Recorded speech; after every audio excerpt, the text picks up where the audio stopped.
Lanjut. Nah, setelah kita selesai kupas yang skema pertama tentang impres dari Pak Prabowo, nah kita akan masuk skema kedua. Skema kedua yang ditawarkan dari Pak Prabowo adalah mungkin desa yang sudah ada, mungkin udah ada koperasinya, ya kan? Sebelumnya mungkin udah ada koperasinya. Nah, koperasi yang sudah berjalan dan dalam kondisi sehat artinya memang sudah berjalan nih operasinya ini. Cuman mungkin ada kekurangan dana atau mungkin pemasokan kurang. Mungkin koperasi ini sebelumnya bergerak di bidang sembako, ya kan? Mungkin dia jualnya juga produk-produk berasnya itu yang tertentu. Nah, dengan mungkin dia ikut di program Koperasi Desa Merah Putih, dia akan mendapatkan ini salah satunya adalah beras bulog dengan harga yang lebih kompetitif. Jadi di koperasi yang Desa Merah Putih ini sebenarnya banyak value-value plus yang akan didapatkan oleh masyarakat ini yang memang melihat skema ini ya. Nah, sebagai notaris nih, nantinya ketika mungkin ada kita terima masyarakat yang menjumpai kita, Pak, saya udah ada koperasi, tapi saya mau ikut dong koperasi Desa Merah Putih, bisa nggak langsung daftar ke dinas koperasi setempat sama pemkab setempat? Belum bisa. Oke, jadi untuk koperasi yang sudah ada atau pengembang koperasi yang ada di skema 2 ini juga sama, ada beberapa tahapan yang harus dia lalui.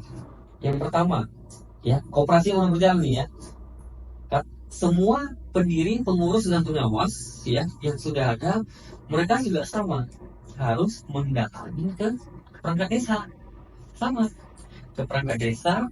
Nanti di desa akan dilakukan namanya musyawarah desa khusus. Disitulah nanti akan didiskusikan untuk apakah nanti ada pengembangan usaha yang lain. Mungkin yang sebelumnya hanya di perikanan, terus mungkin sekarang mau berkembang ke logistiknya, atau nanti mau ada gerai apotek, ya, gerai apotek gitu. Jadi sebetulnya salah satu keunggulan daripada Koperasi Desa Merah Putih, mungkin contoh yang gerai apotek. Nah, gerai apotek ini nantinya ya mereka akan dapat harga-harga khusus dari Kimia Farma. Kan Kimia Farma itu BUMN tuh. Nah, nanti tuh harga pasokannya akan jauh lebih murah daripada mereka ngambil dari perusahaan-perusahaan yang memang supply obat ya misalnya ya, atau yang jual ke Kimia Farma atau ini ya. Karena dia koperasi desa punya potongan-potongan khusus. Nah, misalnya seperti itu. Nah, di musyawarah desa khusus ini nanti harus disesuaikan. Jadi di sana itu bukan bikin rapat pembentukan Koperasi Desa Merah Putih ya. Itu kan skema pertama. Skema kedua adalah mereka harus penyesuaian nama. Jadi mungkin koperasi yang sebelum namanya adalah Koperasi Putra Daerah Sugi misalnya.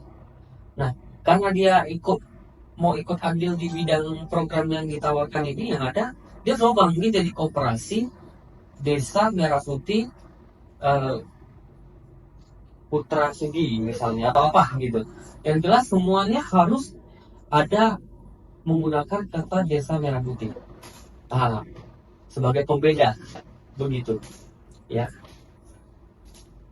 Setelah musyawarah desa khususnya sudah ada, barulah para pengurus, pengawas menjumpai dan berangkat ke notaris ya. Jadi nanti di notaris akan dibuatkan namanya akte perubahan koperasi ya, akte perubahan koperasi. Jadi bukan bukan akte pendirian, tapi akte perubahan koperasi. Yang dirubah apa? Yang dirubah anggaran dasarnya. Kan sebelumnya koperasi ini udah berdiri. Cuman karena ada perubahan nama dan juga ada anggaran dasar, klausul yang harus disesuaikan, makanya dibuatlah. Itu seperti sama halnya pada saat di perusahaan penyesuaian Undang-Undang 2007 sebetulnya hampir sama ya. Jadi ketika kita dapat mandat dari masyarakat untuk bikin akte koperasi perubahan, yang harus kita perhatikan di klausul pertamanya nama koperasinya pasal 1 harus ada. Jadi pasal 1 nama koperasi akan kita sesuaikan. Jadi mungkin bahasan itu adalah sebelumnya bernama apa, bahwa koperasi ini sebelumnya bernama apa, hari ini sepakat ya melalui musyawarah desa khusus menjadi koperasi desa Merah Putih, desa Sunggi, kecamatan Sunggi Besar misalnya ya. Itu yang pertama. Kedua, di pasal 2-nya tentang kedudukan ya, kedudukannya nanti disesuaikan alamat kantornya. Ketiga, jangka waktu berdirinya ya boleh tidak terbatas selamanya ya. Kemudian keempat, tentang maksud dan tujuan ya. Kalau yang ini umumnya sudah hampir sama dengan yang tadi ya dengan yang perubahan. Nah, terus kemudian juga ada keanggotaan koperasi ya, terus tentang perangkat organisasi koperasi, apakah kepengurusannya udah robah nggak gitu kan?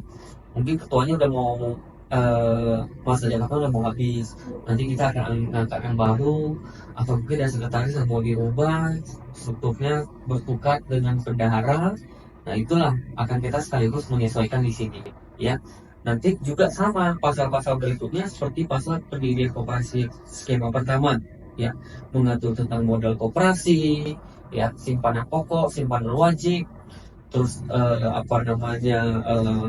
mekanisme rapat anggotanya seperti apa, pembagian sisa hasil usahanya dan seterusnya ya. Setelah akte itu dibuat, nanti notaris akan menginput di Sismin BHKOP namanya ya, sistem administrasi badan hukum koperasi. Untuk apa? Mendapatkan SK perubahan anggaran dasar koperasi. Yang skema pertama juga sama. Begitu semua pengurus tanda tangan pendirian di NPRK akan didaftar juga di Sismin BHKOP untuk mendapatkan SK pengesahan. Jadi sama ya. Jadi setelah itu ya, setelah yang pengembangan operasi sudah dilaporkan, berarti udah selesai sebetulnya ya. Untuk skema 2 di presnya percepatan pembentukan koperasi desa Merah Putih.